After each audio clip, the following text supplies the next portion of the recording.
Like and subscribe, and ring the bell to join us for more adventures. Timo steps onto stones across a stream. The water rushes quickly around him. He knows he must keep his balance. An important word becomes useful. Steady.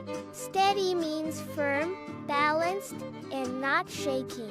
Timo stretches out his arms carefully. He steps from one stone to the next.